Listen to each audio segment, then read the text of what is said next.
Selamat malam teman-teman Otomotif TV, apa kabar? Semoga dan bahagia selalu saat nonton video ini, amin. Kali kita lagi ada di launchingnya Yamaha Aerox Alpha. Akhirnya teman-teman yang dari kemarin teaser-teaser ada logo huruf A, sekarang benar-benar diluncurkan di Indonesia. Dan ini adalah Aerox generasi ketiga teman-teman. Jadi di generasi ketiga ini ternyata kalau menurut saya ini bisa dibilang all new ya. Semuanya berubah, bukan cuma tampilan desainnya, tapi juga sampai rangka, mesin, suspensinya juga semuanya baru. Fitur-fiturnya juga tambah banyak banget dan ada sekarang 4 varian teman-teman. Sekarang ada 4 varian berbeda. Ada yang standar, ada yang ini nih ABS connected dengan warna Cyber City, kemudian ada yang turbo. Nah, itu yang kalau di kemarin diperkirakan oleh kalian kan, ada turbo nggak? Ternyata ada turbo, nah ada turbo ultimate juga. Cuma kita akan fokus ke yang ini dulu ya. Ini varian yang tengah-tengah teman-teman, yang kalau menurut saya sih paling oke ya, lengkap dan harganya juga nggak terlalu mahal-mahal banget. Nanti yang turbonya dan turbo ultimate kita akan lihat di bagian depan sana ada motornya ya teman-teman. Kita akan fokus ngomongin yang turbo juga, tapi sekarang kita fokus ke sini dulu, ke varian yang ABS connected. Kalau secara harga ternyata naiknya lumayan banyak teman-teman. Varian standar itu naik sekitar 1,5 jutaan, sedangkan yang ini udah 33 juta, dan yang turbo itu lebih mahal lagi teman-teman. Bentar, saya lihat catatannya dulu nih. Karena baru saya belum hafal ya, belum hafal harganya. Ternyata buat yang standar itu dijual 29,9 juta, yang Cyber City ini 33,9 juta, sedangkan turbo 39,55 juta, dan yang turbo ultimate 41,73 juta teman-teman. Gila ya, Aerox udah 41 juta. Oke, kita lihat langsung desainnya deh. Kalau secara desain ini bener-bener totally baru teman-teman. Dari bagian depan, samping, belakang semuanya baru semua. Sekarang lebih mirip kayak Superbike ya, kayak Yamaha R Series, kayak R1, kayak R6 gitu kan. Big bike look-nya makin kelihatan lebih keker. Di sini ada sayap ya, ada bodi sampingnya ini kelihatan lebih besar. Terus di sini nih, ini ada ornamen mirip kayak Delta Box, rangka Delta Box di motor-motor Superbike gitu kan. Kemudian bagian belakang buntutnya juga meruncing. Di sini ada lampu belakang yang mirip kayak Yamaha R1 juga. Jadi secara tampilan memang kelihatan lebih moge, kelihatan lebih berotot, tapi sportinya juga tetap dapat. Oke, kita langsung lihat detail-detail dari bagian depan yuk. Oke teman-teman, kalau dari bagian stang ini masih mirip kayak versi yang sebelumnya ya. Windshieldnya masih mirip, terus juga spoilernya juga masih sama. Area stang gini juga masih mirip banget ya, tapi memang bentuk si stangnya agak sedikit berbeda. Kalau turun ke bawah ini bener-bener beda banget teman-teman. Lampunya dong, sekarang lebih keren ya. Dia terlihat split gitu kan, jadi mirip kayak fairingnya motor-motor seperti Yamaha. Terus di sini ada ornamen kayak sebo pattern yang mirip kayak karbon. Sedangkan di bawah sini nih, ini ada ornamen mirip kayak karbon yang forged ya, forged karbon gitu kan. Karbon yang bertumpuk kayak gitu. Dan yang paling keren adalah ini teman-teman. Ini ada DRL dan ada lampunya yang sudah pakai LED proyektor. Nah kayak gitu teman. Ini lampu deketnya ya. Kalau lampu deket tuh nyala 2 blok, sedangkan lampu jauhnya, nah dia akan nambahin juga di bagian dalamnya teman-teman. Gokil ya, terang banget dan dia bentuknya kotak-kotak. Kemudian untuk lampu sayanya teman-teman, lampu sayanya ada di bagian atas ini ya. Dan sekarang semuanya udah full LED.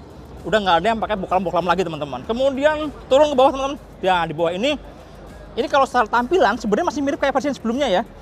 Karena peleknya dia masih pakai pelek yang bentuknya sama kayak versi sebelumnya. Terus remnya juga pakai kaliper 1 piston. Desain juga mirip, tapi ini udah ABS teman-teman. Kalau yang ABS dan yang non ABS sama-sama ada speed sensor di sini ya. Biarpun secara fungsi kalau yang non ABS berarti cuma untuk sensor kecepatan buat di speedometer doang. Tapi kalau yang versi ABS ini emang bener-bener kepake di fitur ABS-nya. Roda depan ini pakai ring 14 inci, dan yang beda adalah suspensi depannya teman-teman. Suspensi depannya ini sekarang dia pakai diameter as 30 mm. Ini lebih gede kalau dibanding sama versi sebelumnya. Mirip kayak suspensinya si NMAX.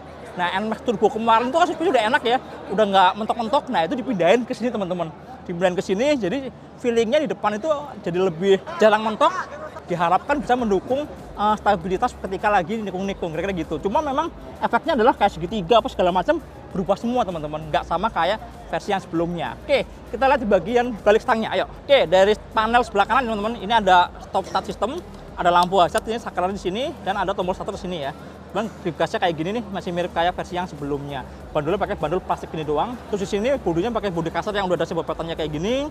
Sini ada warna orange ya, mencolok banget. Dan yang unik adalah speedometernya. Dia kayak terpisah dari casingnya teman-teman. Dia agak keluar dan sudutnya tegak banget ya.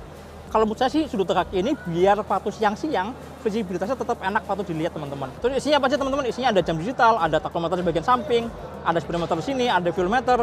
Kemudian di bawah sini ini lumayan lengkap teman-teman. Ini adalah multi information display yang kalau mau ganti infonya dari tombol di stang sebelah kiri. Oke, ini ada odometer, ada trip 1, ada trip 2, ada trip fuel, ada full ekonomi yang real time-nya.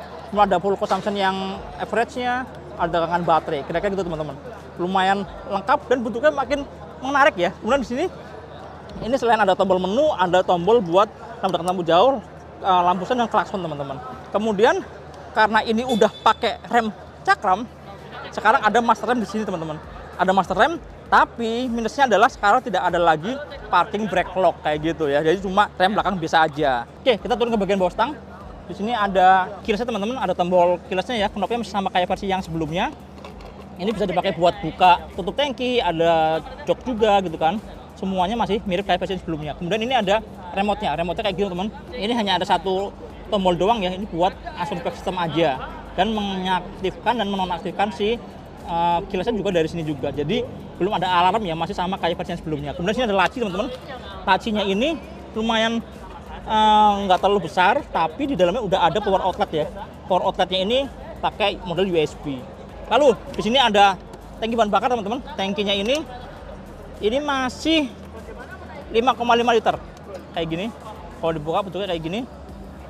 Terus kalau di bawah joknya teman-teman, di bawah jok itu ada bagasi yang wow, ini juga nggak berubah kalau dibanding sama versi yang sebelumnya. Dia masih 24,5 liter. Helm masih bisa masuk ke sini teman-teman. Jadi kalau secara basis sasisnya itu sebenarnya masih sama kayak versi yang sebelumnya, tapi memang ada penguatan di bagian rangkanya. Di bagian rangka tengah sini teman-teman. Sini ada rangka di sini nih. Ini dibikin lebih kokoh ya, dibikin lebih kuat, lebih stabil gitu kan. Karena motor ini memang suspensi depannya dibikin lebih stiff, yang belakang juga ada penyempurnaan juga. Kira-kira gitu teman-teman. Lalu di bagian sini nih, bodi tengah sini ya. Ini ada bodi kasarnya dikasih tekstur juga, dan yang udah kelihatan ini nih. Ini mirip kayak lubang-lubang udara di moge-moge sportnya Yamaha ya. Jadi memang dibikin ada ornamen yang mirip, dan ini pakai pattern yang mirip-mirip kayak carbon forge juga teman-teman. Dan di sini nih, ini warnanya glossy, ada stikernya juga. Terus bagian sini ya, ini mirip kayak subframe nggak sih? Kayak subframe-nya motor-motor big bag-nya Yamaha kan. Kemudian bagian sini, ini lebih bikin meruncing, masih mirip kayak versi yang sebelumnya. Nggak ada behel, ternyata ada teman-teman, behelnya ada di sini ya. Ini khasnya si Aerox kan, di sini ada lubang untuk pegangan pembonceng, untuk geser-geser, jadi langsung di bawah bagian bodi sini. Oh iya, joknya teman-teman, ini versi yang biasa aja. Joknya dia punya dua tekstur kulit ya, yang sini lebih halus, yang atas lebih kasar, dan jahitannya langsung dua gini ya, mirip kayak jahitan jok mobil. Oke, kita lihat bagian belakang teman-teman. Lampu belakangnya juga baru nih. Lampu belakangnya ini desainnya mirip kayak si R1, jadi dia memanjang ke bawah ya. Ini kalau nyala kayak gini. Dan yang keren juga adalah lampu senya. Udah LED juga dong gitu kan. Kemudian spotboard belakangnya masih mirip kayak versi yang sebelumnya teman-teman ya. Cuma memang di sini ada kayak sayapnya kecil gini. Kemudian di bagian bawahnya juga membesar juga teman-teman. Lalu suspensinya. Nah, hanya varian yang standar doang yang masih pakai suspensi tanpa tabung. Tapi yang ABS connected, yang ultimate, yang turbo semuanya dikasih suspensi pakai tabung kayak gini juga. Dan suspensi ini ternyata beda banget karakternya. Kalau tadi saya sempat ngobrol-ngobrol sama tim teknis di Yamaha, ternyata memang karakternya itu dibikin lebih stiff ya, lebih keras teman-teman. Ternyata memang menunjang si ubahan yang arahnya adalah stabil, biar kalau pas lagi dipakai buat cornering lebih enak. Suspensi depan berubah, suspensi belakang berubah, rangka juga udah dikasih penguatan juga. Kira-kira kayak gitu. Kemudian yang jadi perubahan paling oke juga adalah ini nih, cakram belakang dong. Sekarang udah dikasih rem cakram belakang, semua varian dapat rem cakram belakang. Cuma memang sayangnya adalah dia ini kan pakai rem cakram belakang di pelek ring 14 inci kan. Ini sebenarnya nggak ada common partnya, tapi desain peleknya masih sama gitu kan.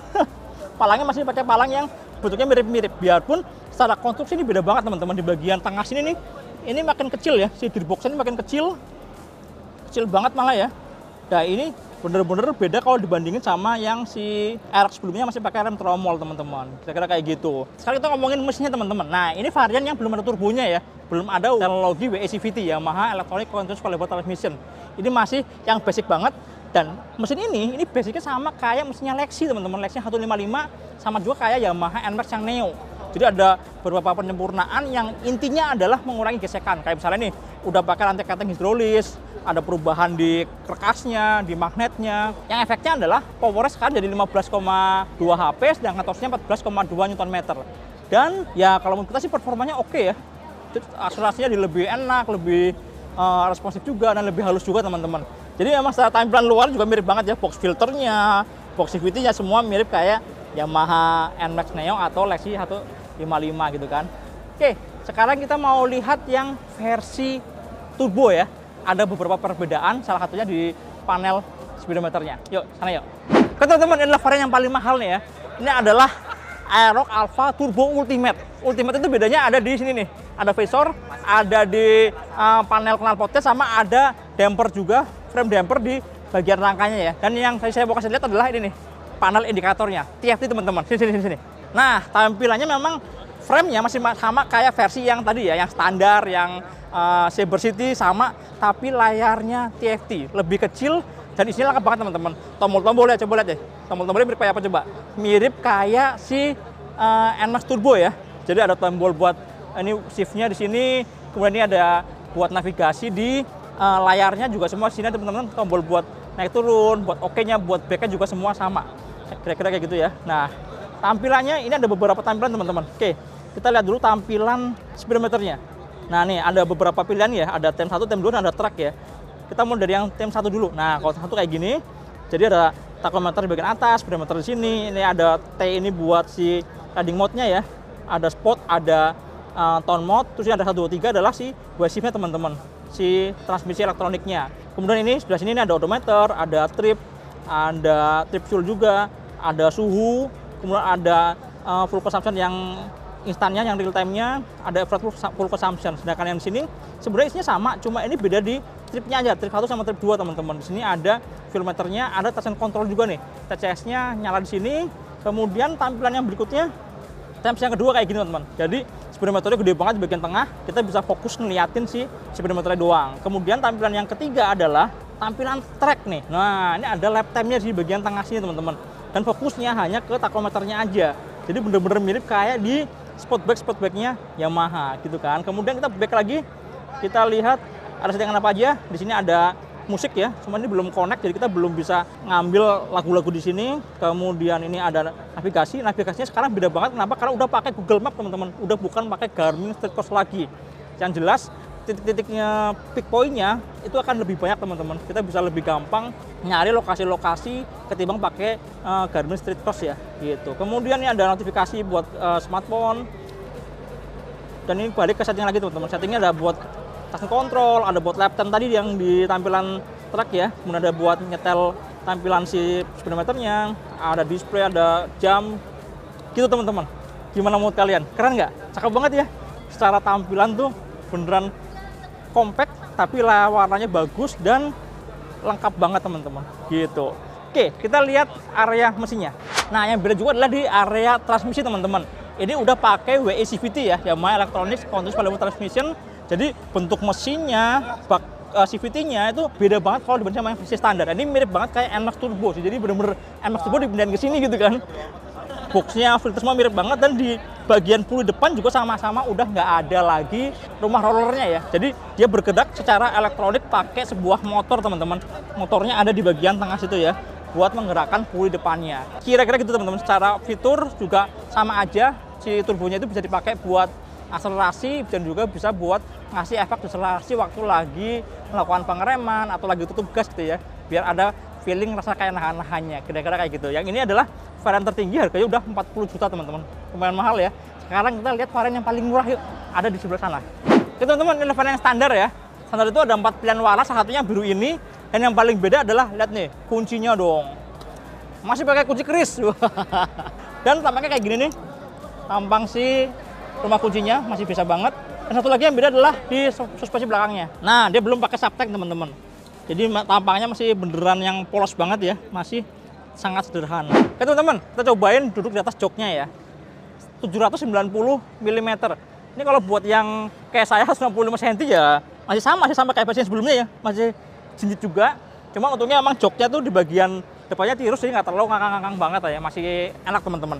Dan yang asik adalah ada yang direvisi juga di ini nih, di dek pencakar kakinya. Kalau sebelumnya dia kan flat banget tuh, cuma ada satu gaya doang ya, cuma bisa kayak gini doang. Sekarang di bagian belakang ini dikasih ada miring lagi, miring dan bergerigi ya. Efeknya apa? Kaki kita bisa mundur teman-teman. Nah, bisa kayak gini nih. Bisa buat nangkring, jadi waktu lagi bawa motor bisa lebih racing kan, bisa lebih sporty lah feelingnya. Gitu teman-teman. Itu kalau posisi stang, tinggi joknya masih mirip-mirip sih, mirip sama kayak versi yang sebelumnya. Kemudian yang berubah juga dari motor ini adalah bobotnya teman-teman. Beratnya sekarang naik ternyata. Secara power sama torsi kalau di atas kertas angkanya cuma beda dikit, tapi bobotnya beratnya naiknya lumayan. Untuk varian yang standar sama yang ini nih, yang ABS connected itu naik 2 kilo teman-teman. Kalau yang ABS connected ini dari 125 jadi 127 kg. Sedangkan yang turbo tadi, yang paling lengkap tadi itu malah lebih berat lagi, 130 kilo. Gokil ya. Jadi kalau secara power to weight ratio malah jadi turun sih. Cuma memang ketambahan fiturnya banyak, kayak cakram belakang, ada layar TFT gitu kan, suspensinya, ada penguatan di rangka, suspensi depan juga lebih besar sekarang pakai punya NMAX gitu kan. Gimana menurut kalian? Kalau menurut saya sih masih worth it lah ya, dengan perubahan banyak banget fitur-fiturnya.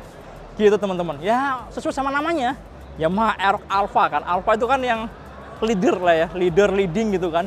Jadi memang Yamaha mungkin kepengen ngasih lihat bahwa si Aerox-nya ini sekarang leading di segmen motor matic sport yang di kelas 155, 160 cc, kira-kira gitu teman-teman. Leading secara teknologi, secara fitur-fitur yang dikasih kepada konsumennya. Ya wes, sampai jumpa di video berikutnya. Nanti setelah ini Aan masih akan bikin beda-beda varian. Ya wes, sampai jumpa di video berikutnya. Dadah.